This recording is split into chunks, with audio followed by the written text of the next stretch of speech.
अधिकारी आईएएस बनने चले हैं तो थोड़ा भी दिमाग पे टेंशन अगर नहीं पड़ेगा तो आईएएस कैसे बनेंगे? हमने तो पहले दिन बताया था कि भाई आईएएस बनना आदमी ही है जो आईएएस बनता है, आदमी ही है जो एसपी बनता है, आदमी ही है जो डीएसपी बनता है, आदमी इंस्पेक्टर बनता है, आदमी ही है जो कांस्टेबल बनता है। तो जब सीआरआर का टेंशन नहीं उठा पा रहे हैं तो कैसे? लोग इसको बंद कर दें कमेंट को, कमेंट तो पढ़ते रहेंगे तो लगातार लोग कमेंट लिख रहे हैं।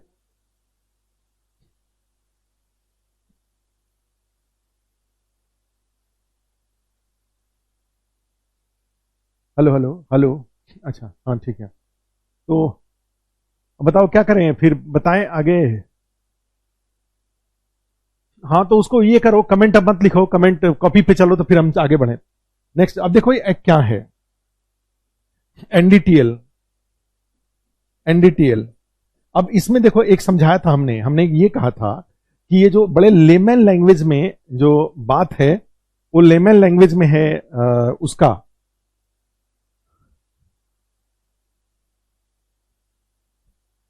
हाँ बता रहा हूं,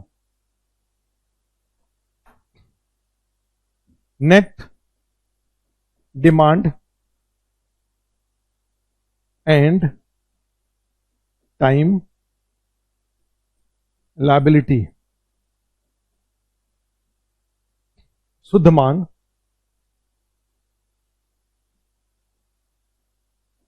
एवं सावधि देयता।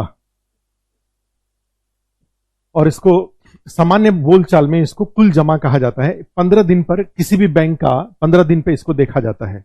और लिख नोट कर लीजिए, इसको कॉपी में नोट कर लीजिए। एनडीटीएल इक्वल टू क्या होता है? DD plus TD plus I minus IBL. NDTL equal to क्या हुआ?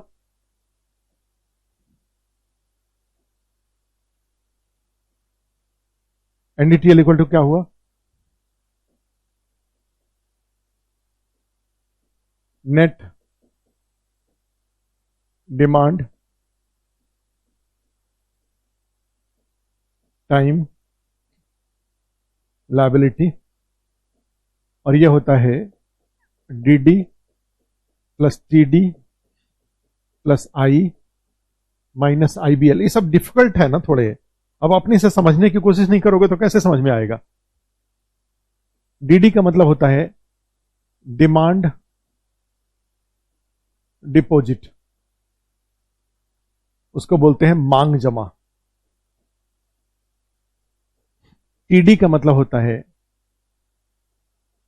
टाइम डिपॉजिट या सावधि जमा।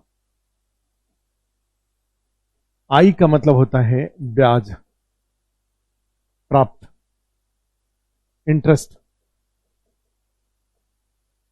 और आईबीएल का मतलब होता है इंटर बैंक लायबिलिटी। नोट कर लो इसको पहले नोट कर लीजिए, फिर समझाता हूं। और इसको साधारण आम बोलचाल में इसको क्या बोलते हैं? कुल जमा। तो जिसको समझ में आ जाए, एनडीटीएल समझ में आ जाए तो ठीक, नहीं तो कुल जमा से चलेगा। सीआरआर वह अनुपात है जो प्रत्येक बैंक को अपने कुल जमा के बदले आरबीआई के पास नगद में रखना होता है। ठीक है, नगद में रखना होता है अपना कुल जमा। जैसे मान लीजिए 15 दिन में बैंक के पास कुल जमा 1000 रुपये आया, तो वो अनुपात, वो परसेंटेज जो आरबीआई द्वारा तय किया जाएगा उसको बैंक को उठा करके नगद में आरबीआई के पास देना होता है। ठीक है, तो उसको सीआरआर बोलते हैं। और इसके सीआरआर के बढ़ने से और घटने से, तो आप पहले ही फॉर्मूला हमने बता रखा है कि बढ़ाएंगे तो बाजार में नगद घट जाएगा और घटाएंगे तो बाजार में नगद की मात्रा बढ़ जाएगी। वही मैं प्रोसीजर समझा रहा था आपको। ठीक है, अब आगे लैंग्वेज में लिखवा देता हूं जो आप बोल रहे थे, उसमें लिख दीजिए सीआरआर को बढ़ाने से बैंक के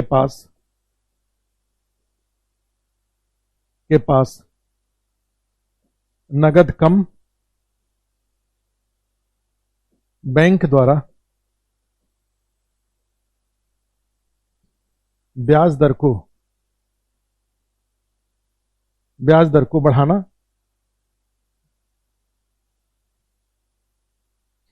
नगद कम, बैंक द्वारा ब्याज दर को बढ़ाना,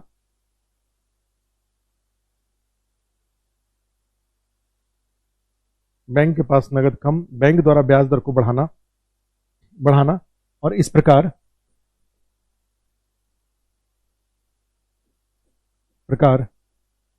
बाजार में नया कर्ज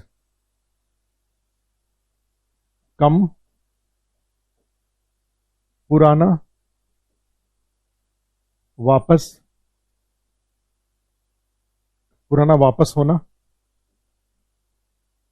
तथा बाजार में नगद कम होना। यहां पे सीआरआर को क्या किया गया था? सीआरआर को बढ़ाए थे। देखो सीआरआर को यहां पे क्या किया गया था? बढ़ाया गया था, बढ़ाना, तो यहां पे बाजार में नगद क्या हो गया था? कम हो गया था।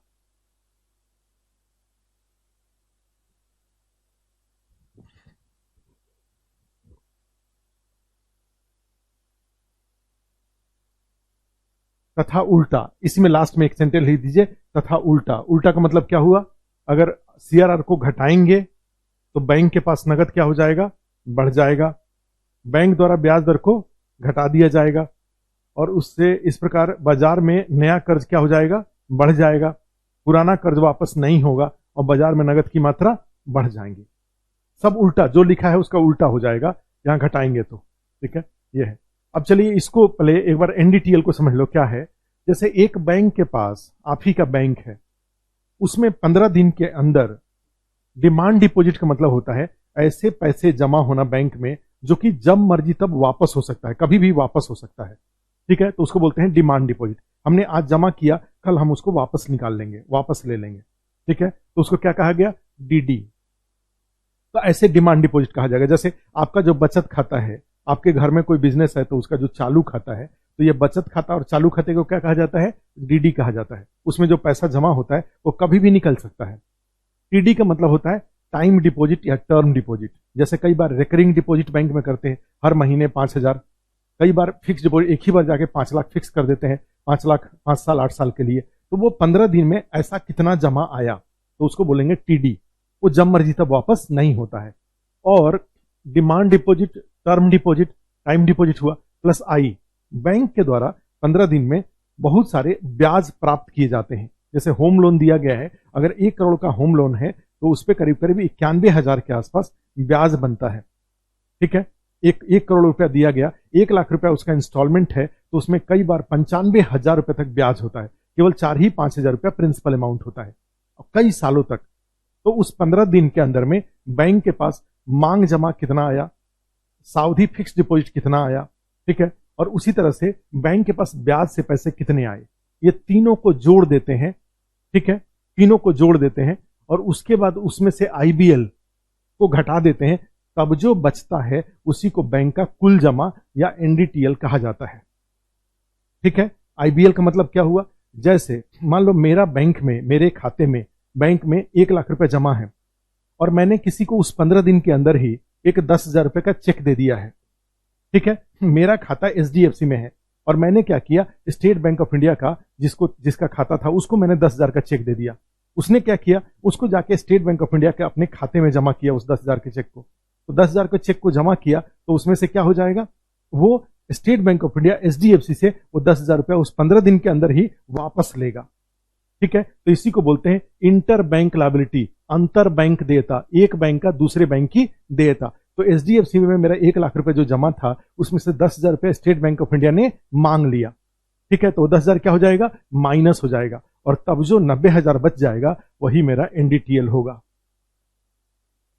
ठीक है, इतनी ही बात एनडीटीएल की थी। इसको रिकॉर्डिंग में होगा तो दोबारा सुनिएगा। अब मेरे पास माने एनर्जी अब नहीं है कि मैं इसको और समझा सकूं। एनडीटीएल का मतलब होता है कुल जमा। समझ में आ गया तो ठीक, नहीं आया तो आप क्या करेंगे, आगे जब हम लिखवा रहे हैं, दूसरा 2 लिखवा रहे हैं एसएलआर, तो उसको पढ़िएगा। बाकी कोचिंगों में जाइएगा, ये पूरा CRR आधे मिनट में खत्म हो जाता है। मैंने आपको भरसक कोशिश किया कि आपको समझा दूं, आ गया तो ठीक, नहीं आया तो फिर दोबारा तिबारा जब पढ़िएगा तो समझ में आएगा। ठीक है, अब देखो एक और लिखो, SLR। SLR लिखिए, और CRR में एक चीज लिख सकते हैं कि CRR अभी 3% है। CRR अभी कितना है, इसमें जो CRR कहीं भी जहां लिखा हुआ था वहां पे CRR हमने, ये देखो यहाँ पे CRR जहां लिखे थे ना, वर्तमान में CRR कितना है, ये चेंज होते रहता है। वर्तमान में CRR 3% है, अधिकतम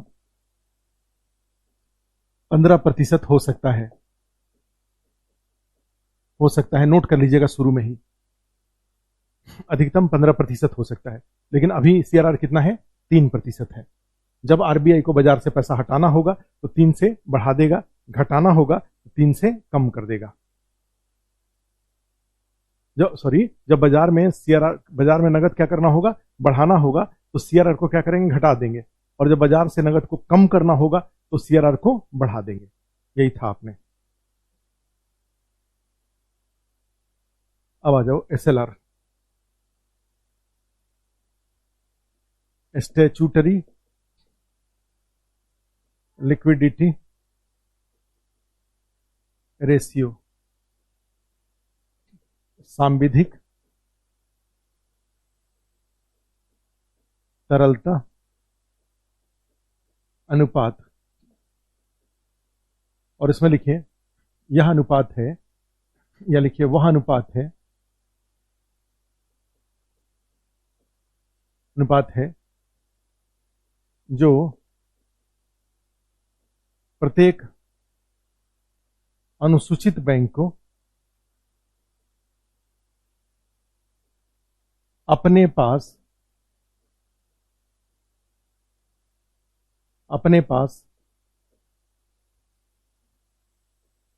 रखना होता है। CRR को RBI के पास रखा जाता है और SLR को अपने पास रखना होता है। उसमें लिख दीजिए, इससे फर्स्ट नगद, सेकंड सोना, या तीसरा सरकारी प्रतिभूति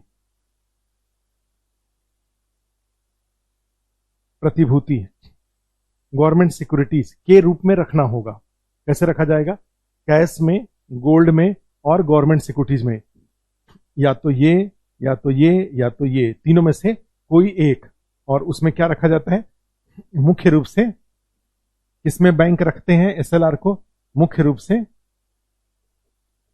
सरकारी प्रतिभूति। अभी आगे आएगा सरकारी प्रतिभूति, अच्छे से करेंगे उसको, ओपन मार्केट ऑपरेशन में।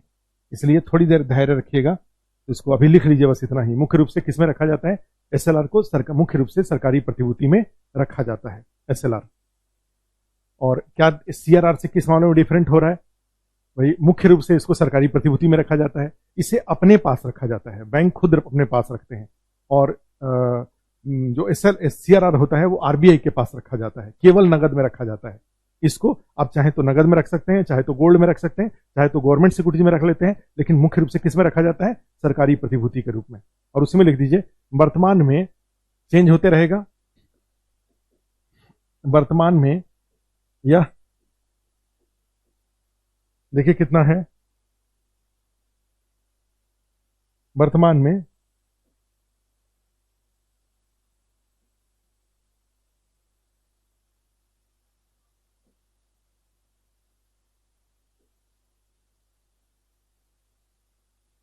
देखो यहीं पे लिखा हुआ है एक्सचेंज लैंड,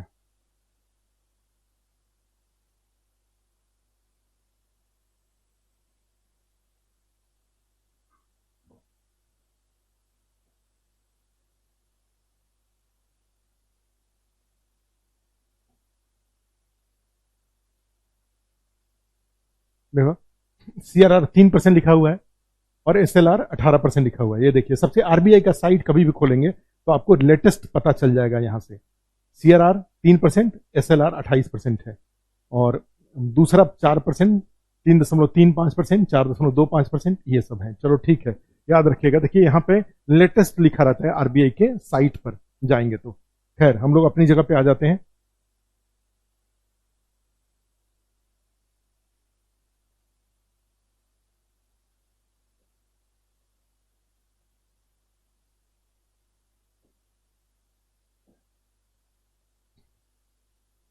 ठीक है, तो ये लिख लो। वर्तमान में यह कितना है? यह 18% है, 18% है। और यह अधिकतम अधिकतम 40% हो सकता है। कितना हो सकता है अधिकतम? ये यह 40% तक अधिकतम हो सकता है। It can be maximum up to 40%। 40% तक हो सकता है CRR SLR। और इसके साथ क्या होगा? इसके साथ SLR को 1/कैश इसके साथ भी होगा। SLR को क्या करेंगे? लिख सकते हैं, लिख दीजिए। SLR को बढ़ाने से बाजार में नगद क्या हो जाएगा? में नगद कम हो जाएगा, और SLR को घटाने पर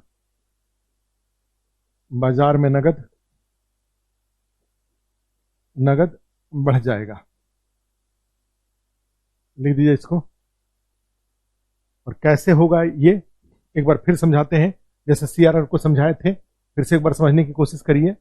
आरबीआई, बैंक और मार्केट। मान लो यहां पर मार्केट में आरबीआई को यह सूचना है कि मार्केट में नगद ज्यादा है। नगद यहां पे क्या हो गया है? अधिक है। तो जब आरबीआई को यह सूचना है कि मार्केट में नगद अधिक है, तो आरबीआई द्वारा क्या किया जाएगा? आरबीआई द्वारा क्या किया जाएगा? आरबीआई द्वारा आरबीआई को यह जानकारी है कि बाजार में नगद अधिक है, तो आरबीआई द्वारा बाजार से नगद को हटाया जाएगा। ठीक है, तो आरबीआई द्वारा बाजार से पैसे लेकर के क्या किया जाएगा? हटा दिया जाएगा। और हटाया जाएगा तो यहां से, ठीक है, आरबीआई को यह सूचना किस बात की मिली है? कि नगद ज्यादा है, तो नगद अधिक है, तो उसको यहां से पैसे को हटाना है। तो हटाने के लिए आरबीआई द्वारा क्या किया जाएगा? ये बैंक के पास जो व्यवसाय करने के लिए पैसा था, उसमें से बैंक क्या करते थे भाई? जो CRR, जो SLR का रेट है, वो रेट अपने पास वो ये बेसमेंट में ब्लॉक करके रखते थे। यहां पर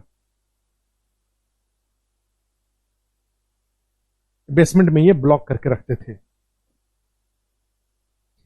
बैंक में। अब ये मान लो ये ब्लॉक करके कितना रखा हुआ है? 18%। इसको समझिए, 18% रखा हुआ था। 18% पे बाजार में पैसे नगद अधिक है, तो आरबीआई ने डिसाइड किया कि भाई मैं इसको 18 से बढ़ा करके क्या कर दूं? इसको 18 से बढ़ा के 28% कर दूं। ऐसा कभी नहीं होता है, इतना कभी नहीं बढ़ता है, समझाने के लिए बोल रहा हूं। ठीक है, तो इसको बढ़ा दिया गया, मान लीजिए 18 से 28 कर दिया गया। इसका बैंक के नगद पर इंपैक्ट क्या होगा? बैंक को अपने कुल जमा का 10% एक्स्ट्रा अमाउंट, ठीक है, इसको यहां पर ब्लॉक करने पड़ेंगे। 10% एक्स्ट्रा अमाउंट ब्लॉक करना पड़ेगा। तो इससे क्या हो जाएगा? इस बैंक के पास व्यवसाय करने के लिए जो नगद है, वो नगद क्या हो जाएगा? कम। 10% से SLR को बढ़ा देंगे, ठीक है, तो बढ़ा देंगे, 10% से बढ़ा देते हैं अगर, तो इससे क्या हो जाएगा? बैंक के पास नगद हो जाएगा कम। और बैंक के पास नगद कम हो जाएगा तो ये ब्याज दर को क्या करेंगे? बढ़ा देगा। और जब ब्याज दर को बढ़ा देगा तो बाजार में नया कर्ज क्या होगा? बाजार में नया कर्ज कम आएगा। नया कर्ज कम, पुराना कर्ज कर्ज वापस, और इस तरह से बाजार में नगद की मात्रा, बाजार में नगद घट जाएगा। तो देखो यहां पे क्या हुआ था, एसएलआर को बढ़ाया तो बाजार में नगद की मात्रा क्या हो गई, कम हो गई। अब उल्टा कर दीजिए, हाँ सब बैंक में होता है, आज के डेट में सारे बैंक अनुसूचित बैंक है। अब उल्टा कर दीजिए इसको, एसएलआर को, तो एसएलआर को उल्टा 28 के बदले आरबीआई को लगा कि बाजार में नगद कुछ ज्यादा ही कम हो गया, तो इस 28 को अगर उसने घटा करके 28% को घटा के मान लीजिए यहां पे कितना कर दिया,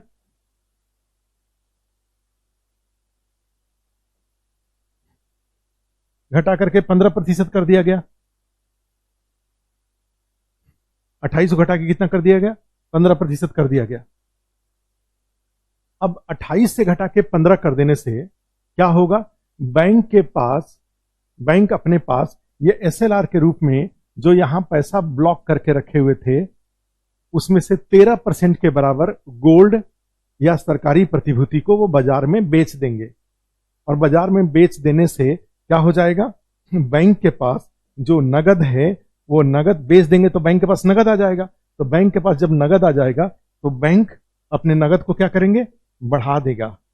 बैंक के पास व्यवसाय करने के लिए नगद अधिक हो जाएगा, और अधिक हो जाएगा तो बैंक अपने ब्याज दर को क्या करेंगे, घटा देंगे। बैंक अपने ब्याज दर को घटा देंगे तो उससे क्या हो जाएगा, नया कर्ज अब ज्यादा आएगा, पुराना कर्ज वापस नहीं होगा, और इस तरह से बाजार में नगद की मात्रा बढ़ जाएंगी। तो एसएलआर को देखिए, एसएलआर को घटाया गया, 28 से 15% किया गया तो बाजार में नगद की मात्रा बढ़ गई। ठीक है, समझ में आया तो ठीक, नहीं तो रिकॉर्डिंग में रहेगा, वो दोबारा सुनिएगा, समझ में आ जाएगा।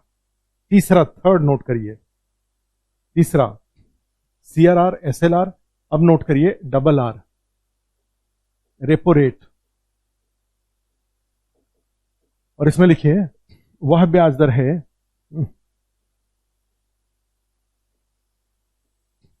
वह ब्याज दर है, दर है जिस पर बैंकों द्वारा आरबीआई से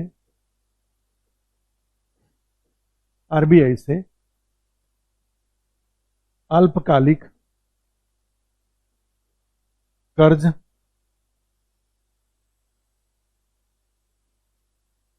प्राप्त किया जाता है। अल्पकालिक कर्ज दैनिक आधार पर भी होता है।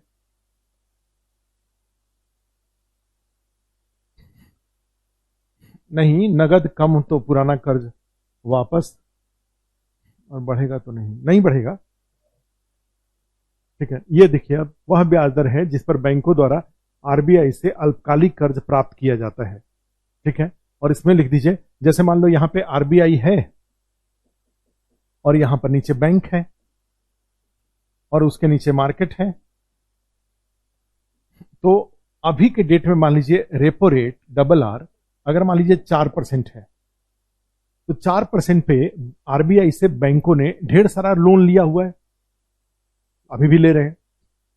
कल आरबीआई ने क्या किया, रेपो रेट को बढ़ाकर 6% कर दिया। क्या कर दिया, 6% कर दिया, डबल आर को बढ़ा के 6% कर दिया। और 6% करने से क्या हो जाएगा, 4% से बढ़ा के 6% कर दिया। तो इससे बैंक अब आरबीआई से कम कर्ज लेंगे, बैंक आरबीआई से कम कर्ज लेंगे। एक दूसरा, पहले से जो ले रखे थे जिसपे अब तक 4% ब्याज लगता था, अब उस पर 6% ब्याज लगेगा। तो 6% ब्याज लगेगा तो बैंक अपने पास के नगद में से पैसा क्या करेंगे, आरबीआई को वापस कराएंगे। भाई हम पहले 4% पे लिए थे, अब हम 6% पर आपके साथ जारी नहीं रख पाएंगे, तो अपना पैसा वापस दे आएंगे। ब्याज दर बढ़ गया तो नया कम ले आएंगे, पुराना वापस दे आएंगे। तो इससे बैंक के पास नगद क्या हो जाएगा, नगद घट गया। नगद घट जाएगा तो ब्याज दर बढ़ गया, और ब्याज दर बढ़ जाएगा तो तो हम आप क्या करेंगे, नया कर्ज, नया कर्ज नहीं, पुराना कर्ज, पुराना कर्ज वापस, पुराना कर्ज वापस। और इस तरह से फाइनली क्या होगा, बाजार में नगद की मात्रा, नगद की मात्रा कम हो जाएंगे। तो देखो रेपो रेट को क्या किया, रेपो रेट को 4% से बढ़ा के 6% किया, बढ़ाया, तो बाजार में नगद की मात्रा क्या हो गई, घट गई। इसके उल्टा क्या होगा,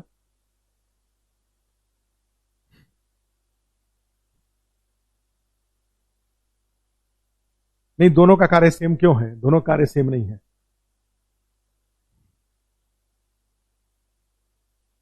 ठीक है, आगे लिखो इसमें अब देखो, अभी अब सीआरआर पे अटके रहो, फिर तो मतलब कि रेपो रेट फिर गया, और जब रेपो रेट बता रहे होंगे, जब रिवर्स रेपो बता रहे होंगे तो रेपो रेट पे अटक जाइएगा।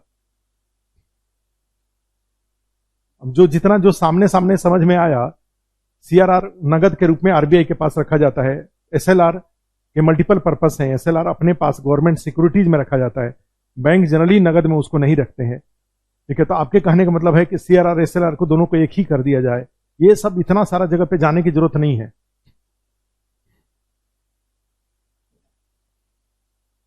अरे यार, जो भैया ऐसा है, पुष्पेंद्र कुमार जी, हेमंत जी, पुष्पेंद्र जी, ये सब बात अभी बहुत इंपॉर्टेंट बात समझा रहे हैं, इसको समझो, इसको नहीं समझोगे फिर ये कुछ नहीं समझ में आएगा। ये सब रिसर्च वाला जो बात पूछ रहे हो ना, ये सब रिसर्च वाली बातें होती रह जाएंगी।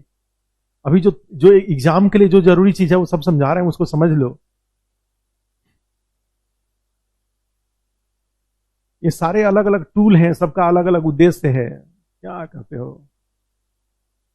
सब हम साथ में बता भी रहे हैं कि वो जैसे कई बार मान लो बैंकों में लोगों ने पैसा जमा किया, बैंक अपना वो पैसा जैसे 100 रुपए बैंक ने जमा किया, वो सारा पैसा बैंक बाजार में कर्ज के रूप में दे दे और वहां से वापस नहीं आया, तो बैंक के पास तो कुछ भी सिक्योरिटी नहीं रहेगा ना। तो आरबीआई ने बैंक के लिए प्रोविजन कर रखा है कि जो भी पैसा भाई साहब आपके पास आ रहा है, उसमें का आप सीआरआर, जो कि पहले 15% होता था, आप वो पैसा अपने पास रखिए। माने जो पैसा आपके पास जमा आ रहा है उसका कम से कम 15% तक, 0 से लेकर के 15% के बीच में हमारे पास दे दीजिए।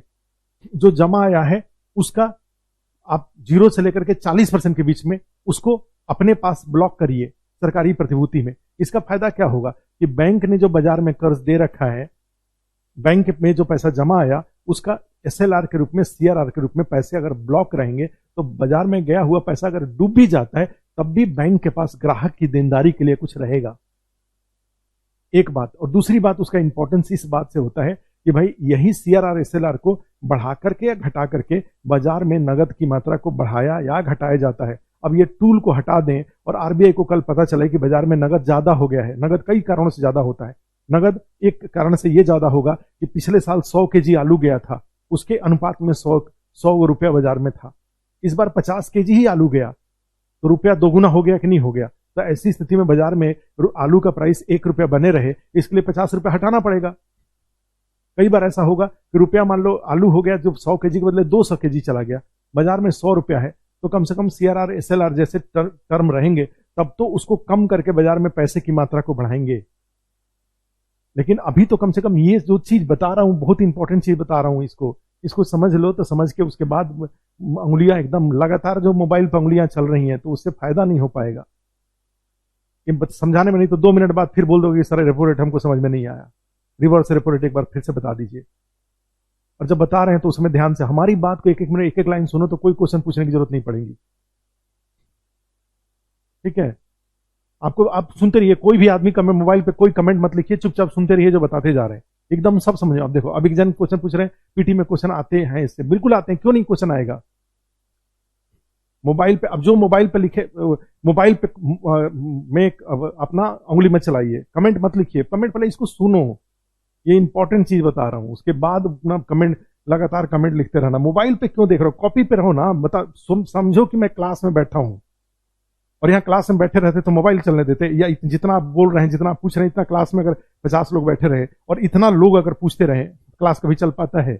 ऑफलाइन में तो हम लोग क्लास लेते हैं, एक आदमी कोई नहीं पूछता है, सब बैठे रहते, सब आराम से सुनते रहते हैं, क्योंकि आप अपने घर पे हो, घर पे मोबाइल साथ में है, तो लगातार, तो जिस तरह से क्लास में मुंह चलेगा, आपके घर में मोबाइल चल रहा है, क्लास में मुंह नहीं चलता है, तो मोबाइल पर भी उंगली नहीं चलनी चाहिए। कुछ सुनते जाओ, नहीं समझ में आएगा तो उसको पूछिएगा, इसको सुनना, देखो समझाया हमने रेपो रेट, क्या समझाया, आगे और भी इंपॉर्टेंट बातें हैं इसी में। और ये सब बातें, जो कई सारी बातें समझा रहा हूं, वो किसी दुनिया की किताब में नहीं लिखा हुआ है, ये केवल मैं ही आपको समझाने के लिए समझा रहा हूं। देखो कैसे, हमने क्या कहा, रेपो रेट वह ब्याज दर है जिस पर बैंकों द्वारा आरबीआई से कर्ज लिया जाता है अल्पकालिक। जैसे मान लो बैंक है, आरबीआई है, जैसे ये आरबीआई है, बैंक है, बैंक के पास ग्राहकों की अधिकता है, जमा उतना नहीं आ पाया कि जिससे कि ग्राहकों की देनदारी को वो पूरा कर सके, तो बैंक के पास एक ऑप्शन होना चाहिए ना कि वो कहीं से कर्ज ले आए। तो एक उपाय क्या है आरबीआई का, जा करके उससे वो रेपो रेट पर कर्ज ले आया। रेपो रेट 4% है। अब आरबीआई को लगता है कि बैंक वाले कुछ ज्यादा ही कर्ज लेके जा रहे हैं और जाकर के बाजार में करेंसी फैला रहे हैं, इतना फैलाना अच्छा नहीं है, उसको कम करना चाहिए। तो बैंक ने क्या किया, रेपो रेट को, आरबीआई ने क्या किया, रेपो रेट को 4 से बढ़ा के 6 कर दिया। और 6 करने से अब क्या हो जाएगा कि भाई जो बैंक है उसके पास जो नगद था, वो नगद 4 से 6 हो गया, और हमने पहले बताया 4% से बढ़ के कितना हो गया, 6% हो गया। तो हमने आपको पहले क्या बताया कि भाई जब रेट बढ़ जाएगा तो ये बढ़ा हुआ रेट नए कर्ज के साथ साथ पुराने पर भी लगेगा, और नया कर्ज तो 4 से 6 हो गया, तो आरबीआई से बैंक के पास कर्ज कम आएगा, बैंक वाले आरबीआई से कम कर्ज लेंगे, क्योंकि पहले जहां 4% ब्याज देना होता था अब 6% ब्याज देना पड़ रहा है, एक। और दूसरा, पहले से जो ले रखा है 4% पे, उसको भी क्या करेगा, वापस कराएगा, क्योंकि अब उसके ऊपर 6% ब्याज लगेगा।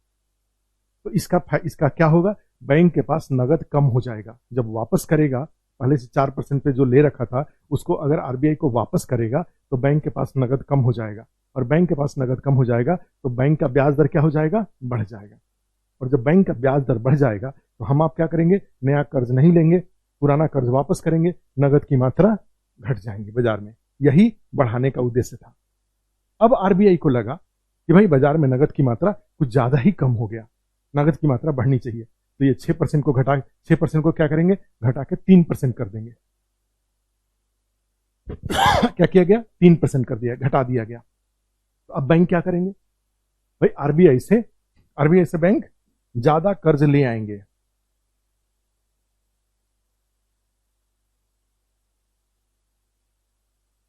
आरबीआई से बैंक यहां पे 6% से घटाकर, डबल आर को 6% से घटाकर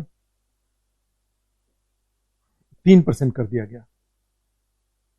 और ये जो 3% किया गया 6% से घटाकर, तो उससे क्या हो जाएगा, अब बैंक ज्यादा आरबीआई से कर्ज ले आएंगे, और ज्यादा कर्ज ले आएंगे तो इनके पास नगद की मात्रा बढ़ जाएंगी, और फिर वही तोते की तरह ब्याज दर क्या हो जाएगा, घट जाएगा।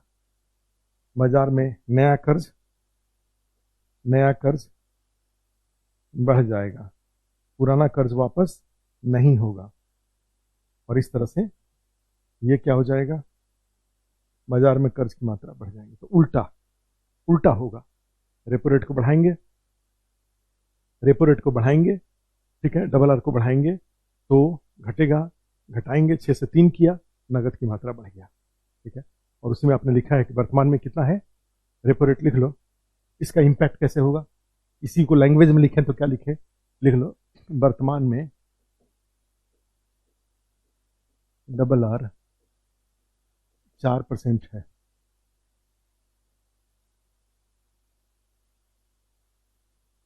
4% है, ठीक है।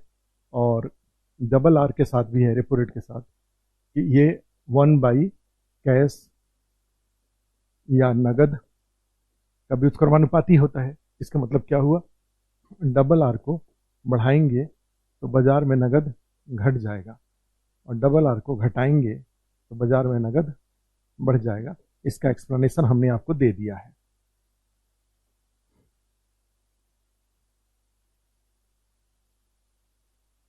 अब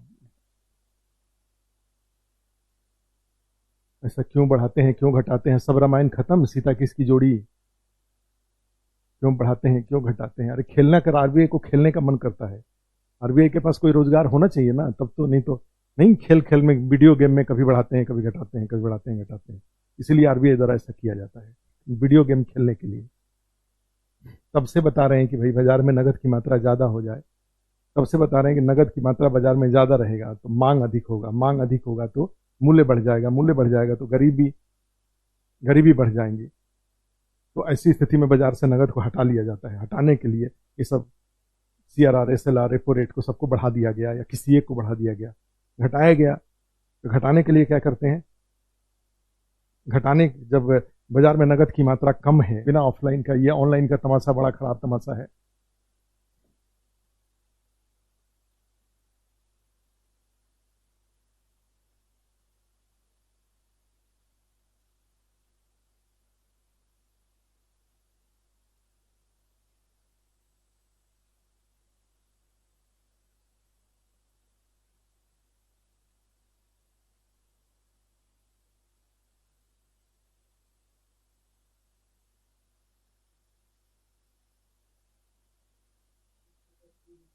हेलो हेलो हेलो। ओके है? ओके।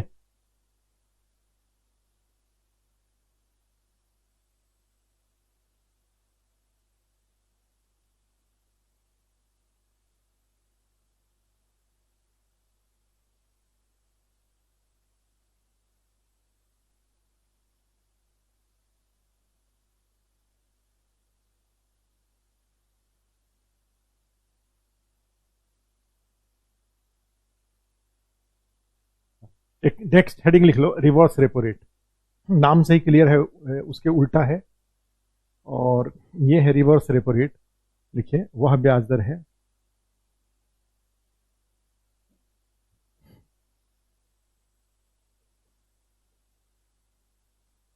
वह ब्याज दर है जिस पर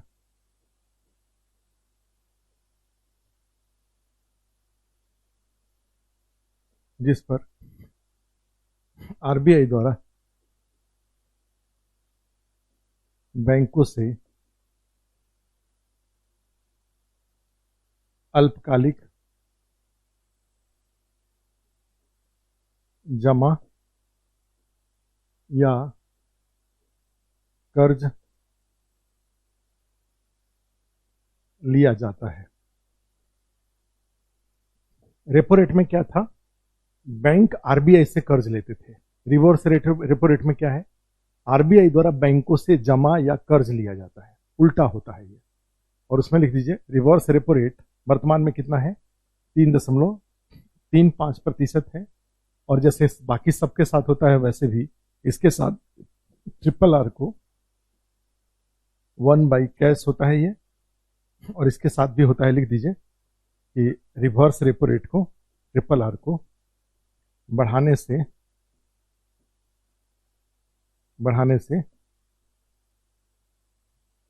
बैंकों द्वारा,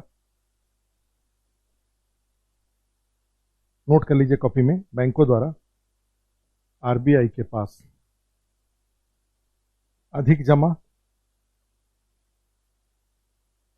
दिया जाएगा।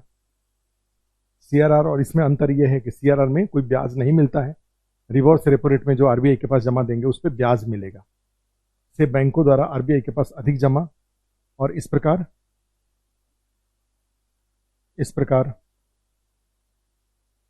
क्या हो जाएगा?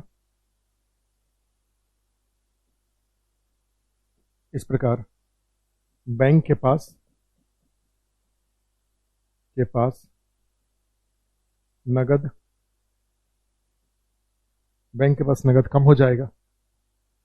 क्योंकि मान लो, जब बैंक में जमा करने पर, अगर सॉरी आरबीआई के पास जमा करने पर बैंकों को अगर अधिक पैसा मिलेगा, अधिक ब्याज मिलेगा, तो बैंक क्या करेंगे?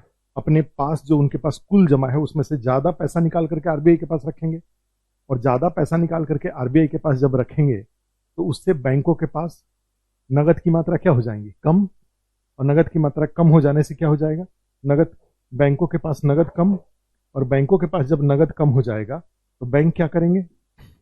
बैंक अपने ब्याज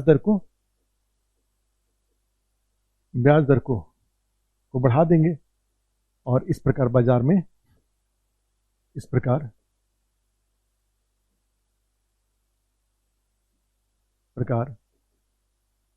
बाजार में नगद कम हो जाएगा।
नहीं तो देखो इसमें वो नहीं था, ज्यादा नहीं है। रिवर्स रेपो रेट मैंने हमने ये कहा कि रेपो पर बैंक आरबीआई से पैसे ले आते हैं और रिवर्स रेपो में बैंक आरबीआई के पास जमा दे आते हैं। लायबिलिटी मतलब जैसे मान लीजिए किसी से 100 रुपया आपने लिया तो आपके ऊपर 100 रुपये का जवाबदेही नहीं बन गया। लायबिलिटी मतलब जवाबदेही होता है। तो अब देखो, हम बता रहे थे कुछ और, अब पूछ दिए कुछ और। रिवर्स रेपो रेट में क्या है? वह ब्याज दर है जिस पर आरबीआई द्वारा बैंकों से अल्पकालिक जमा या कर्ज लिया जाता है। रेपो में बैंक आरबीआई से कर्ज ले आते हैं, रिवर्स रेपो में बैंक आरबीआई के पास जमा दे आते हैं। अब 3.35% है। अब क्या हो जाएगा? मान लो ये 7% हो जाए, 3.35, तो बैंक क्या करेंगे? आरबीआई के पास ज्यादा पैसे दे आएंगे, और ज्यादा पैसे दे आएंगे तो उसमें क्या हो जाएगा? बैंकों के पास व्यवसाय करने के लिए नगद कम हो जाएगा। तो रिवर्स रेपो को देखिए इनवर्सली प्रोपोर्शनल लिखा हुआ है बाकी की तरह, ठीक है, बाकी की तरह। तो रिवर्स रेपो को जैसे ही बढ़ा देंगे तो उससे क्या हो जाएगा? रिवर्स रेपो को बढ़ा देंगे तो बैंक ज्यादा पैसे दे आएंगे, और ज्यादा पैसे दे आएंगे तो बैंक के पास नगद कम हो जाएगा, और बैंक अपने ब्याज दर को क्या हम करेंगे? बढ़ा देंगे। इस प्रकार बाजार में नगद की मात्रा कम हो जाएगी। और उल्टा में क्या हो जाएगा? आरबीआई को, हाँ बिल्कुल बिल्कुल, बैंक आरबीआई जिससे अधिक ब्याज मिलेगा बैंक को। और फिर लेकिन इसका नुकसान क्या होगा कि बैंक के पास नगद तो कम हो जाएगा ना व्यवसाय करने के लिए, और बैंक के पास नगद कम होगा तो बैंक अपना ब्याज दर बढ़ा देगा, और अपना ब्याज दर बढ़ा देगा तो इससे बाजार में नगद कम हो जाएगा, ठीक है। और उल्टा में क्या हो जाएगा? जैसे मान लो रिवर्स रेपो रेट 7 था, घटा करके उसको 2.5 कर दिया गया, 3 कर दिया गया। तो 3 कर देने से क्या हो जाएगा? अगर रिवर्स रेपो रेट को घटा दिया गया, 7 से 3 कर दिया गया, तो बैंक क्या करेंगे? जो भी पैसे पहले से दे आए हैं उसको जाके वहां से वापस ले आएंगे, और नया नहीं देंगे उनके पास, क्योंकि पहले कहाँ 7 मिलता था, कहाँ 3 मिल रहा है। तो ऐसी स्थिति में क्या करेंगे? बैंक अपने पैसे निकाल ले आएंगे और नया देंगे नहीं, और नया नहीं देंगे, ठीक है। तो ऐसी स्थिति में क्या हो जाएगा? नया अगर नहीं देंगे तो ट्रिपल आर जैसे कम हुआ तो बैंक के पास नगद क्या हो जाएगा? बैंक के पास नगद अधिक हो जाएगा। तो बैंक अपने ब्याज दर को क्या करेंगे? घटा देंगे, और ब्याज दर घटा देंगे तो बाजार में नगद की मात्रा बढ़ जाएगी। यही आपने लिखा है ट्रिपल आर लिखा तो है, triple R inversely proportional to cash, व्युत्क्रमानुपाती। तो देखो ट्रिपल आर कम हो रहा है तो यहाँ पे नगद की मात्रा क्या हो रहा है? बढ़ जा रहा है, ठीक है। इस तरीके से लिखिए। आगे एक और लिखिए। छोटे जी लिख लिए हैं तो अब आगे बढ़ूं, बताइए। ट्रिपल आर सब फ्लोटिंग होता है, बताया तो कि बढ़ जाएगा घट जाएगा, बढ़ जाएगा घट जाएगा, इसका सीधा मतलब हुआ कि वो कहाँ गए छोटे जी?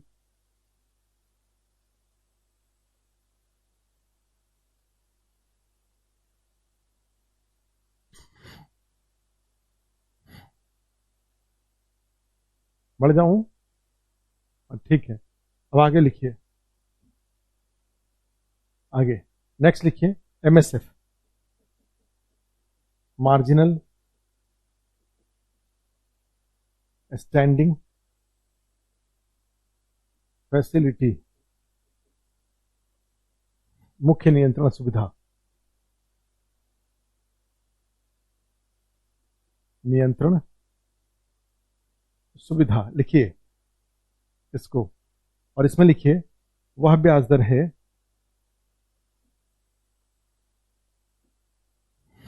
वह ब्याज दर है जिस पर आरबीआई द्वारा बैंकों को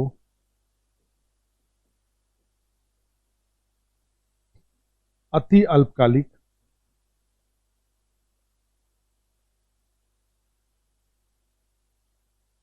कर्ज प्रदान किया जाता है।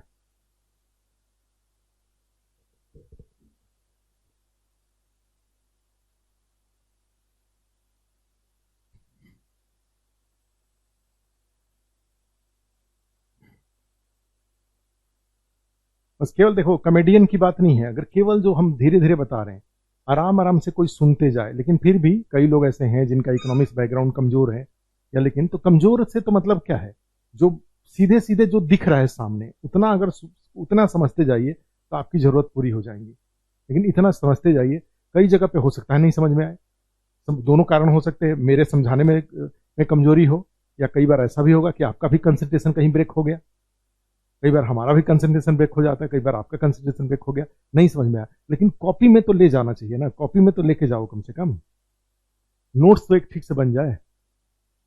इसको नोट कर लो, मार्जिनल स्टैंडिंग फैसिलिटी, मुख्य नियंत्रण सुविधा वह ब्याज दर है जिस पर आरबीआई द्वारा बैंकों को अति अल्पकालिक कर्ज दिया जाता है, माने शॉर्टेस्ट टर्म लोन दिया जाता है, कहा जाए इमरजेंसी कर्ज दिया जाता है। और इमरजेंसी कर्ज पे आप जानते हैं कि ब्याज दर अधिक होता है, ठीक है। अति अल्पकालिक, यहाँ अति अल्पकालिक का मतलब होता है, लिख सकते हैं 48 घंटे तक, 48 घंटे तक के लिए कर्ज होता है ये, 48 आवर्स। यहाँ अति अल्पकालिक का मतलब यही हुआ।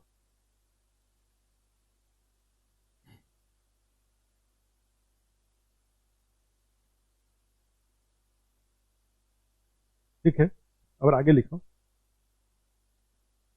तो एमएसएफ में क्या होगा, इसी में लिख दीजिए, वर्तमान में एमएसएफ वर्तमान में 4.25% है।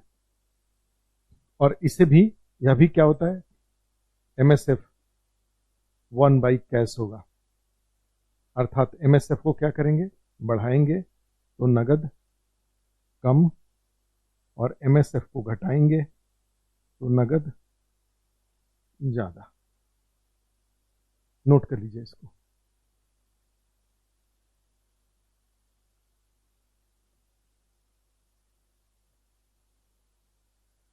नहीं, लेकिन देखो, नहीं पढ़े हो उसके बाद भी मैं बता रहा हूं, कॉपी में जितना लिखवा रहा हूं उतना कॉपी में ले जाओ पहले। नहीं आप पहले से नहीं पढ़े हैं, कमजोर इकोनॉमिक्स में रहे हैं, तब भी कॉपी में ले जाओ, एक बार कॉपी में ले जाइए, अभी जितना समझ में आया, और दोबारा जब पढ़ोगे ना तो अपने आप समझ में आ जाएगा। लेकिन कॉपी में जाएगा, कॉपी में अगर नहीं गया तब तो कुछ भी नहीं गया ना, कॉपी में ना दिमाग में गया ना कॉपी में गया। तो कई बार मान लीजिए दिमाग में नहीं जा पा रहा है तो कॉपी में ले जाइए, दोनों में जाए तो सबसे अच्छा।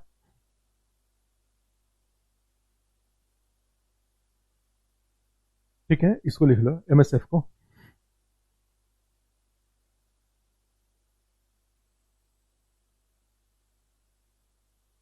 अब आगे लिखो, बढ़ाऊं आगे।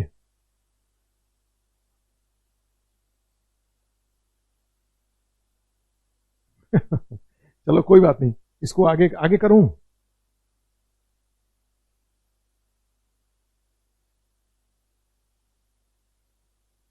ठीक है, बहुत बढ़िया, दोनों जगह जाए तो सबसे अच्छा। हाँ बढ़िया, अच्छा नोट्स बनाते जाओ। कोई व्हाट्सएप ग्रुप हो या कोई आप लोगों का कोई ग्रुप हो, उस ग्रुप में नोट्स को शेयर कर दीजिएगा, तो सबका, जिसका नहीं बन पाया उसका भी बन जाएगा।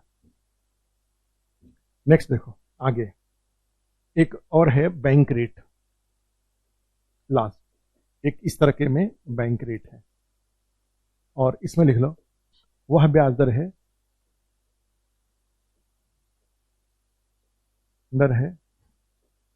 जिस पर आरबीआई द्वारा बैंकों को दीर्घकालिक कर्ज प्रदान किया जाता है। वह ब्याज दर है जिस पर आरबीआई द्वारा बैंकों को दीर्घकालिक कर्ज प्रदान किया जाता है, 2 साल, 4 साल, 6 साल। नहीं, मुझे नहीं पता है कि ग्रुप है कि नहीं है, मैं नहीं जानता हूं, मुझे नहीं पता है। ठीक है, ये लिख लो, ये वाला स्टेटमेंट लिख लो। वह ब्याज दर है जिस पर आरबीआई द्वारा बैंकों को दीर्घकालिक कर्ज प्रदान, क्योंकि बैंक है ना, बैंक को बाजार में पैसे लेने वाले लोग होते हैं। कहीं भी मान लो कोई रोड बना रहा है, उसको बैंक से लोन लेना है। सरकार को पैसे कम है, बैंक से चाहिए। किसी को पढ़ाई करना है तो बैंक से चाहिए। किसी को मकान खरीदना है तो बैंक से चाहिए। तो कई तरह के कर्ज होते हैं, कई तरह के। तो बैंक लिक्विडिटी के पैसे के मुख्य स्रोत हैं। ठीक है, पैसे के नहीं, अलग अलग रेट है, सबका तरीका भी अलग अलग है, सबका उद्देश्य भी अलग अलग होता है। ठीक है, तो उसमें देखो क्या है, तो इसमें क्या हुआ कि अब बैंक, तो बैंक के पास क्या होना चाहिए, मल्टीपल ऑप्शंस होने चाहिए। आरबीआई से बैंक के पास जमा से उसकी जरूरतें नहीं पूरी हो रही है, तो वहां पर क्या हो जाएगा, जब जमा से उसकी जरूरतें नहीं पूरी हो पा रही हैं तो वो आरबीआई से जाके कर्ज ले आए। अब कर्ज में उसको 2 दिन की जरूरत है, 1 दिन की जरूरत है, तो फिर बैंक रेट पे लोन लेने से कोई फायदा नहीं है।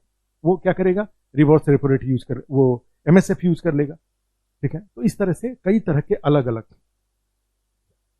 ठीक है, तो उस टेलीग्राम पे ही सारा क्लास नोट्स को शेयर कर लीजिए अपना, तो उससे भी आपके पास, जिसके पास कोई किसी का 2 लाइन 1 लाइन छूट गया, वहां से उसको देख लेगा वो, या टेलीग्राम पे अपना डिस्कस कर लीजिए।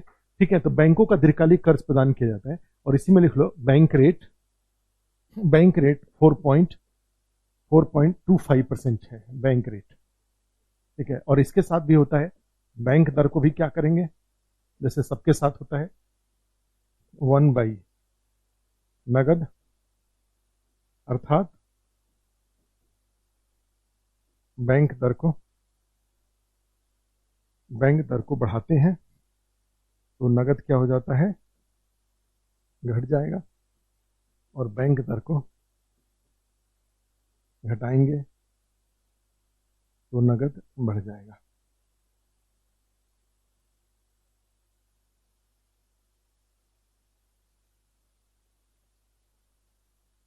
बैंक दर को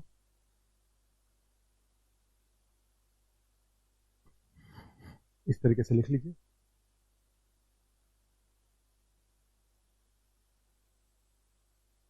दो महीने तक, हर 2 महीने पे रिवाइज होता है, अभी आता हूं बताता हूं।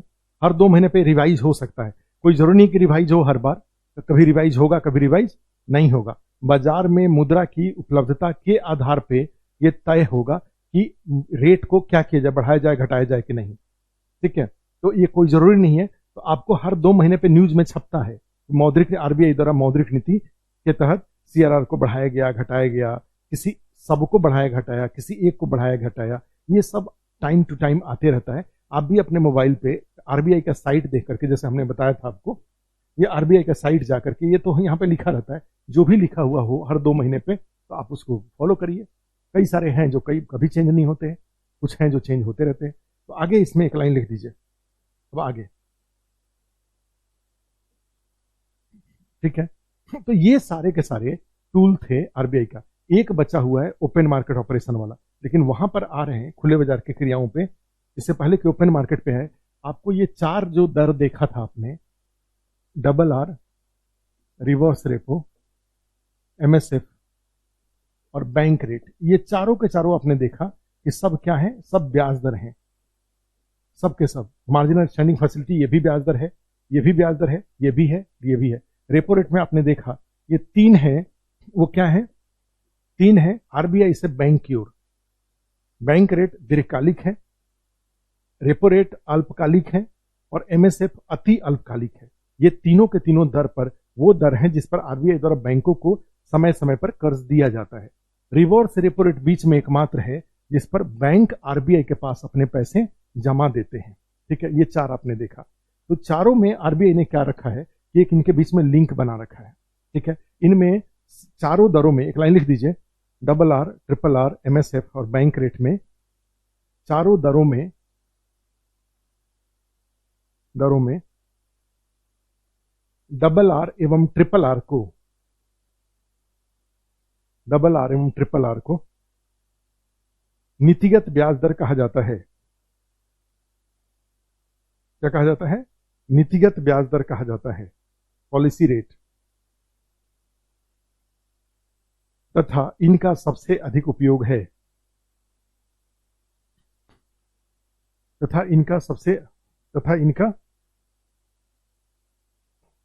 इन दोनों को नीतिगत ब्याज दर कहा जाता है तथा इनका सबसे अधिक उपयोग है।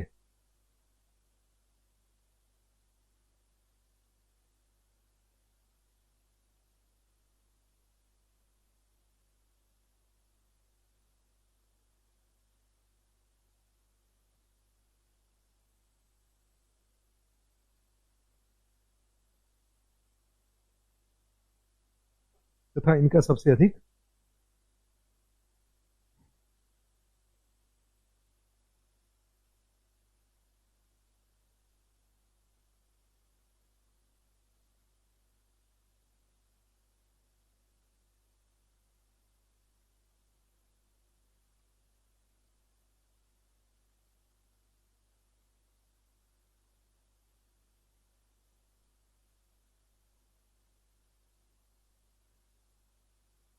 क्या लिखे?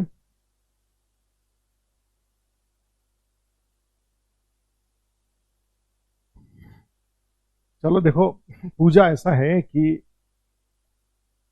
आप हमारा कष्ट आप देखती होगी यहाँ पे। अगर ऑफलाइन क्लास होता तो हम बाइलिंगुअल जरूर यूज करते। ठीक है, बता रहा हूँ रिलेशन क्या है।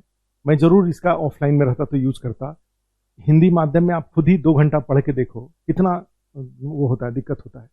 अब अगर हम इंग्लिश में भी साथ में बोलने लगे तो बहुत संकट हो जाएगा। ये ऑनलाइन बड़ा झेल काम है, बहुत अच्छा काम नहीं है। आप सामने सब लोग बैठे रहते तो सबके चेहरे से पता चलते रहता है कि आपको समझ में आ रहा है, नहीं आ रहा है, दोबारा रिपीट करना चाहिए। अगल बगल में आप अपने से भी कई सारी समस्याओं को हल कर लेते हो। लेकिन अगर मैं अभी इस क्लास को अगर इंग्लिश में लेने लगूँ तो ये बहुत मुश्किल हो जाएगा, बाइलिंगुअल नहीं हो पाएगा ये क्लास। ठीक है, अदरवाइज मैं जरूर ये है कि मैं बहुत सारे टेक्नोलॉजी को इंग्लिश में बोल दूंगा, बोलता भी हूँ, लिखता भी हूँ। तो लेकिन जो कोई टेक्निकल दिक्कत हो तो आप उसको इस पे कमेंट में लिख दीजिए, मैं उसको फॉलो कर लूंगा। लेकिन अदरवाइज दिक्कत हो जाएगा। ठीक है, तो इसलिए मैं इसको जानबूझ करके मैंने हिंदी में इसको रखा। बैंक रेट देखो तो 4 आपने क्या लिखा? Repo rate, reverse repo rate, ये दोनों सबसे सबसे अधिक उपयोग वाले हैं। इन्हों नीतिगत ब्याज दर के नाम से जाना जाता है। These rates are also known as policy rates. ठीक है, इनको जाना जाता है। अच्छा, अब देखो क्या है इसमें, और यहाँ पर भी जाओ तो देखो आरबीआई वाले साइट में अगर जाएंगे तो देखो ये यहाँ पे यही यही अच्छा, ये पॉलिसी रेट्स में ये मुख्य रूप से ये दो जो ऊपर वाले रेट होते हैं, यही पॉलिसी रेट देखो लिखा हुआ है, पॉलिसी रेपो रेट। ठीक है, और पॉलिसी रेट और रेपो रिवर्स रेपो रेट को ही नीतिगत ब्याज दर के नाम से जाना जाता है। आगे इसमें लिखिए, नेक्स्ट लिखिए, आरबीआई द्वारा इनके बीच संबंध परिभाषित किया गया है। आरबीआई के द्वारा इनके बीच संबंध निर्धारित किया गया है। RBI determine relation between these rates. और उसमें क्या आ जाता है देखो कैसे है, जैसे रेपो रेट है, डबल आर है, तो ये है 4%। जो रिवर्स रेपो रेट है, ये रिवर्स रेपो रेट, इससे यहाँ पे 3.35% है। अभी बीच में थोड़ा हौच-पौच हुआ है, नहीं तो पहले 0.5% का या 1% का गैप होता था। और इसमें एमएसएफ इससे 4.25% है, और बैंक रेट इसके बराबर होता है। आप नोट कर लीजिए, बैंक रेट इसके बराबर होता है। MSF 4.25%, double R 4%, triple R 3.35%। अब क्या होगा कि इसको अगर एक को चेंज किया जाएगा, इस एक को परिवर्तित, चेंज्ड, तो अन्य दरें अपने आप परिवर्तित। अपने आप संशोधित, other rates are will be amended automatically, अन्य दरें अपने आप संशोधित। नहीं, कोई ऐसा तो टेलीग्राम ग्रुप मुझे नहीं दिखा। एक टेलीग्राम ग्रुप दिखा, लेकिन उसमें आपका में से तो जितने नाम यहाँ दिखते हैं उसमें से कोई नहीं था। ये है परिवर्तित, तो अन्य दरें अपने आप संशोधित हो जाती हैं। ये है मैंने रिलेशन इनके बीच में, ध्यान रखिएगा। अब मान लो जैसे 4 से 5 किया गया, तो ये 3.35 से 4.35 हो जाएगा, और वो कितना हो जाएगा, 6.25% हो जाएगा। ये अपने आप चेंज हो जाएगा। तो इसलिए सबसे अधिक उपयोग आज की डेट में रेपो और रिवर्स रेपो रेट का किया जाता है, क्योंकि एक को चेंज करेंगे तो बाकी सब अपने आप ही चेंज हो जाता है। ठीक है, अब लिखिए आगे, एक और लिख दीजिए उसमें। देखो, डबल आर एवं ट्रिपल आर का उपयोग LAF के लिए किया जाता है, के लिए किया जाता है। LAF का मतलब हुआ लिक्विडिटी एडजस्टमेंट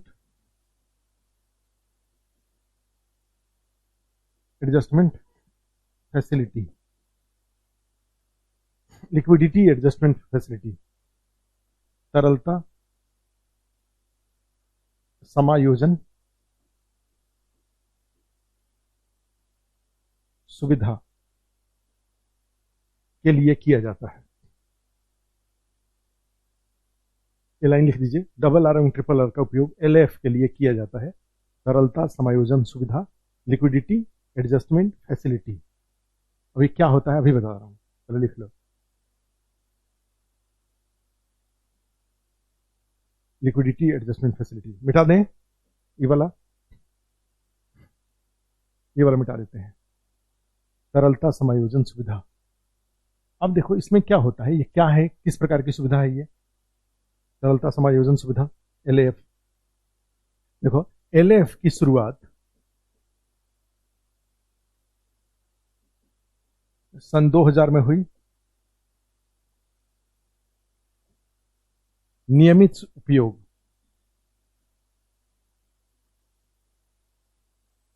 उपयोग 2004 से 2004 से, ठीक है। इसके तहत आगे लिख दीजिए, इसके तहत बैंक द्वारा दैनिक आधार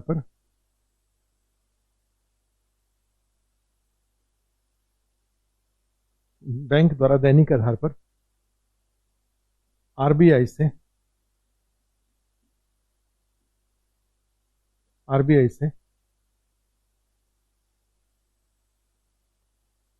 नगद को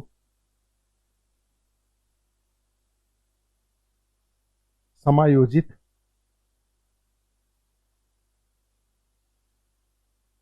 किया जाता है। आरबीआई द्वारा दैनिक आधार पर आरबीआई से नगद को समायोजित किया जाता है। क्या मतलब होता है इसको, ठीक है, उसमें लिख दीजिए एक लाइन और, रेपो का डबल आर का उपयोग कर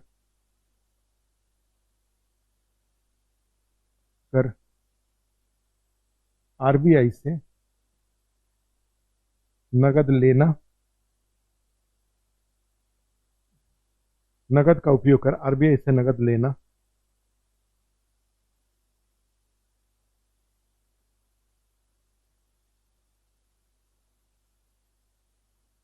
और क्या लिखे, नगद का, इसमें लिख लीजिए इसको, आरआर का उपयोग कर आरबीआई से नगद लेना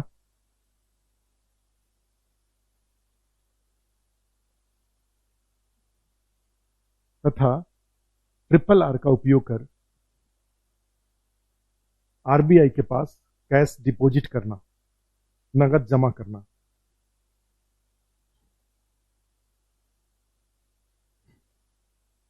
आरआर का उपयोग कर आरबीआई से नगद लेना तथा ट्रिपल आर का उपयोग कर, कॉपी में जाने दीजिए इसको, वो ट्रिपल आर का उपयोग कर आरबीआई के पास नगद जमा करना। ट्रिपल आर का उपयोग कर आरबीआई के पास नगद जमा करना। ठीक है, और इसमें क्या हो जाएगा? जमा करना। इस प्रक्रिया में एक लाइन और लिख दीजिए, इस प्रक्रिया में सरकारी प्रतिभूतियों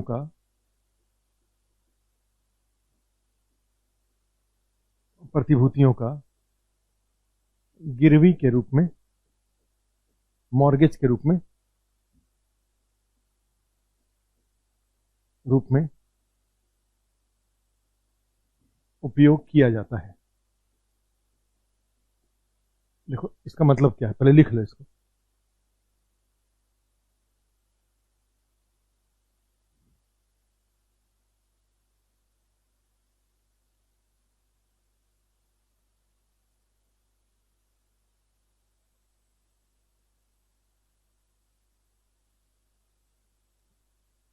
किया जाता है। देखो इसका व्यवहारिक जो आपने लिखा, इसका देखो व्यवहारिक मतलब क्या है।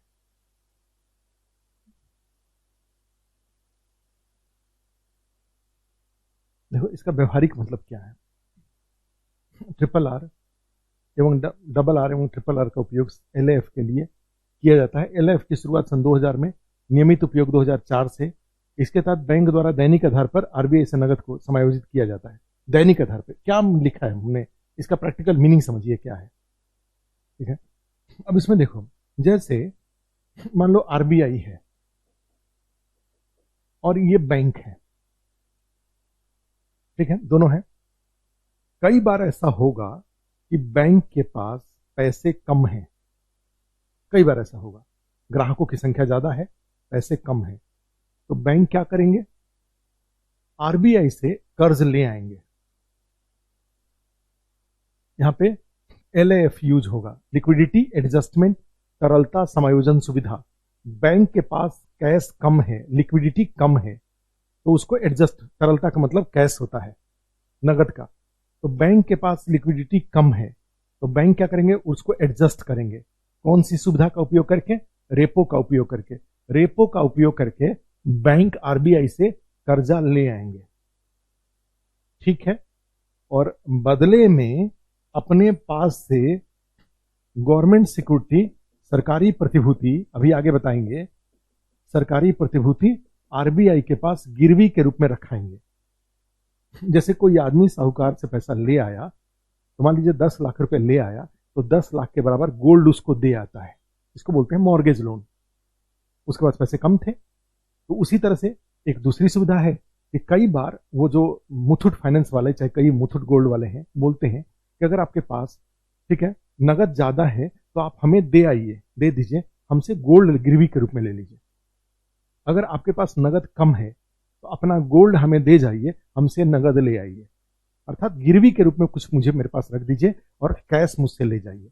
या आपके पास कैश है तो कैश मुझे दे दीजिए, मेरी ओर से उतने मूल्य का गोल्ड गिरवी के रूप में अपने पास रख लीजिए, और जब मैं आपको पैसा वापस करूंगा तो आप मेरा गोल्ड मुझे वापस दे दीजिएगा। इसको बोलते हैं तरलता समायोजन सुविधा। और उसमें क्या हुआ?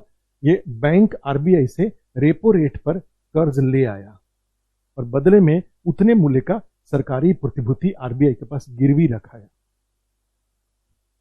दूसरे दिन या उसी संदर्भ में कोई और बैंक है जिसके पास नगद ज्यादा है, यहां पे कैश क्या है, उसके पास ज्यादा है, तो वो क्या किया? अपने कैश को आरबीआई के पास दे आया।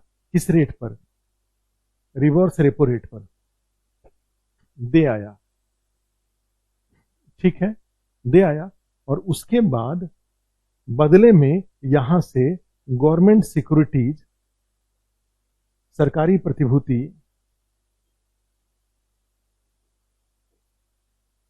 सरकारी प्रतिभूति ले आया उतने मूल्य का।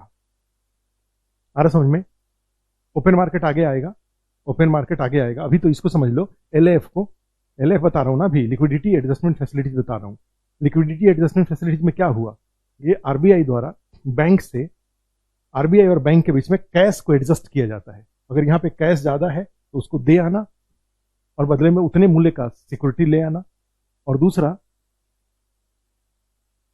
ठीक है, और दूसरा क्या होगा कि यहां से सरकारी प्रतिभूति को क्या करेंगे, अगर बैंक के पास पैसा कम है तो वहां से ले आएंगे और इसको जाके वहां दे आएंगे। ठीक है, ये है, क्लियर है। तो अब देखो, तो ये लिक्विडिटी एडजस्टमेंट फैसिलिटी था। लैंग्वेज भी आपने लिख दिया और आपको समझ में भी आया। अब नेक्स्ट लिख दीजिए ओपन मार्केट ऑपरेशन, OMO। आपने देखिए लिखा हुआ, अपने कॉपी में जाइए तो वहां पे लिखवाया हुआ है हमने ओपन मार्केट ऑपरेशन। इसको हिंदी में बोलते हैं खुले बाजार की क्रियाएं। अब इसका कुछ फैक्ट है, उसको नोट करो। मौद्रिक नीति के तहत इसका भी उपयोग किया जाता है। ठीक है, तो इसमें एक लाइन लिख लो, मौद्रिक नीति का यह भी एक प्रमुख उपकरण है। हाँ, क्या है, अभी आ रहा हूं, इसको नोट करो। मौद्रिक नीति का यह भी एक उपकरण है। ओपन मार्केट ऑपरेशन, खुले बाजार की क्रियाएं भी मौद्रिक नीति का एक उपकरण है। और उसी में लिखिए, इसके तहत फर्स्ट, सरकारी प्रतिभूतियों की खरीद बिक्री की जाती है। और यह अपने आप में क्वेश्चन है कि ओपन मार्केट ऑपरेशन खुले बाजार की क्रियाओं के तहत क्या किया जाता है। तो खुले बाजार की क्रियाओं के तहत क्या किया जाता है, सरकारी प्रतिभूतियों की खरीद बिक्री की जाती है। 4 ऑप्शन आएगा। खुले बाजार की क्रियाओं के तहत नहीं मिलता है लोन, बिना गिरवी का लोन नहीं मिलेगा। अब वो पुरानी बात हो गई, अब उसको आगे बढ़ाओ। अब ये देखो, बहुत इंपॉर्टेंट चीज हो गया, अब इसको समझो। उसको खूब धीमे धीमे समझाया, लिखवाया, सब करा दिया। अब उसको पढ़िएगा, समझ में आ जाएगा। जितना लिखवाया उतना ही होता है वो। आगे लिखिए, खुले बाजार की क्रियाओं में, ओपन मार्केट ऑपरेशन में, इसके तहत लिखो फर्स्ट, यही क्वेश्चन ही है कि खुले बाजार की क्रियाओं के तहत क्या किया जाता है। ए, सरकारी प्रतिभूतियों की खरीद बिक्री, सोने चांदी की खरीद बिक्री, ठीक है, नगद का लेन देन, ये सब पूछा जाएगा। तो क्या सही होगा, सरकारी प्रतिभूतियों की खरीद बिक्री की जाती है खुले बाजार की क्रियाओं के तहत। ठीक है, दूसरा देखो, सेकंड, सरकारी प्रतिभूतियों की खरीद बिक्री की जाती है और उसी में इस प्रकार की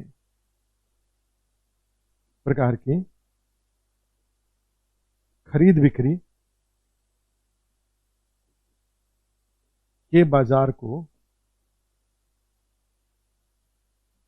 इस प्रकार की खरीद बिक्री के बाजार को गिल्ट एज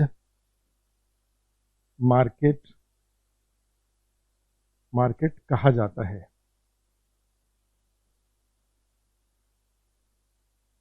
मैंने ऐसे बाजार जहां सरकारी प्रतिभूतियों को, हाँ समझा रहा हूं, आ रहा हूं, पहले लिखो तो, पहले अपनी हर चीज अपनी जगह पे आएगा। ऐसे ऐसे आगे पीछे करते रहेंगे पूरा तो सब गड़बड़ हो जाएगा ना, आपको समझ में आएगा ना, हमारा काम आगे बढ़ पाएगा। पहले इसको नोट करो, सरकारी प्रतिभूतियों की खरीद बिक्री की जाती है। इस प्रकार की खरीद बिक्री के बाजार को, माने ऐसा बाजार जहां आलू प्याज नहीं, जहां पे सरकारी प्रतिभूतियों को खरीदा और बेचा जाता है, उस बाजार को क्या बोलते हैं, गिल्ट एज मार्केट। ध्यान रखना, गिल्ट एज मार्केट।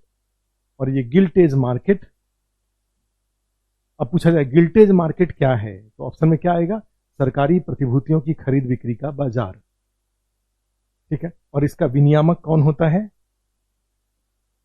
विनियामक है इसका आरबीआई। रेगुलेटर कौन होता है गिल्ट एज मार्केट का, आरबीआई होता है। और गिल्ट एज मार्केट एक और विशेषता क्या है, निवेश के लिए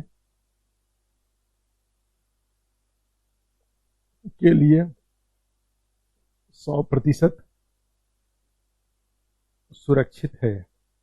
कोई भी फिल्म है या सीरियल है, क्लाइमेक्स पे जाकर के खत्म होता है। क्लाइमेक्स पे जाके खत्म होता है। क्लाइमेक्स मतलब क्या हुआ, हेडिंग लिखिए सरकारी प्रतिभूति और उसको करेंगे कल। सरकारी खरीद की इस प्रकार की खरीद बिक्री के बाजार को गिल्टेज मार्केट कहा जाता है और यह निवेश के लिए 100% सुरक्षित होता है, यानी सरकारी प्रतिभूति में निवेश। और हेडिंग डाल दो सरकारी प्रतिभूति।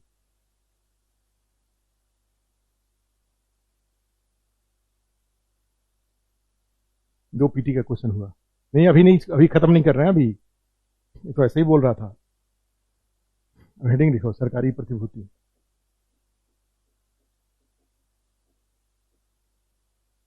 और इसमें लिख लो ऐसे वित्तीय पत्र हैं, इट्स अ फाइनेंशियल पेपर जिसका उपयोग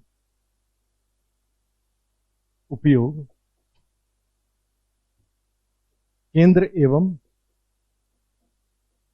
राज्य सरकारों द्वारा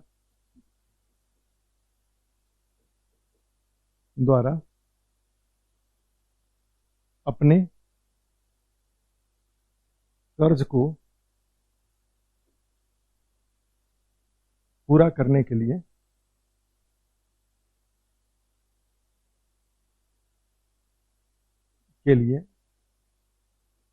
किया जाता है।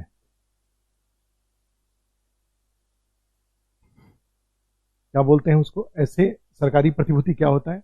ऐसे वित्तीय पत्र होते हैं, ऐसे पेपर होते हैं ये, जिनका उपयोग सरकार द्वारा कर्ज लेने देने के लिए किया जाए, कर्ज की अपना जो घाटा है उसको पूरा करने के लिए बाजार से कर्ज लेने के लिए किया जाता है।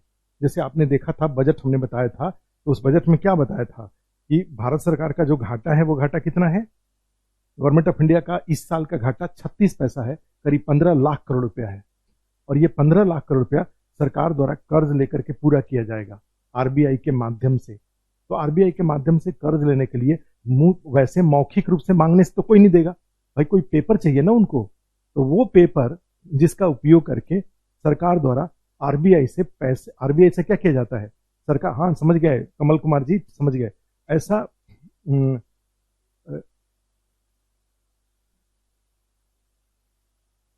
देखो पहले इसको समझो, अभी देखो कितना अच्छा चीज बता रहे, तब से सरकारी प्रतिभूति पूछ रहे थे और अब क्या क्या लिख रहे हो। ऐसी सरकारी प्रतिभूतियां, क्या हमने कहा? ऐसे वित्तीय पत्र, 36 पैसा था, हाँ आ रहा हूं, ऐसे वित्तीय पत्र था जिसका उपयोग करके सरकार द्वारा बाजार से कर्ज लिया जाएगा बजट के घाटे को पूरा करने के लिए। ठीक है, पहले भी किया जाता रहता था। वैसे ही पत्र को क्या कहा जाता है? सरकारी प्रतिभूति। ये सरकारी प्रतिभूति एनटीपीसी का, ओएनजीसी का, ठीक है, रिलायंस का जो शेयर होता है वो नहीं है। किसका है ये अलग होता है। और वो अलग क्या है? तो उसमें लिख दीजिए प्रमुख, आगे लिख दीजिए एक लाइन, प्रमुख सरकारी प्रतिभूतियों में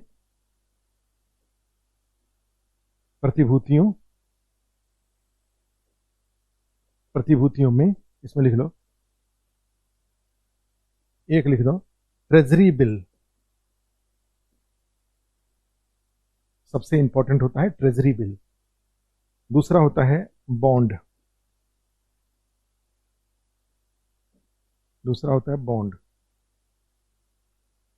तीसरा होता है ट्रेजरी बिल, बॉन्ड, राष्ट्रीय बचत पत्र, कुछ किसान विकास पत्र वगैरह जो होते हैं, राष्ट्रीय बचत पत्र।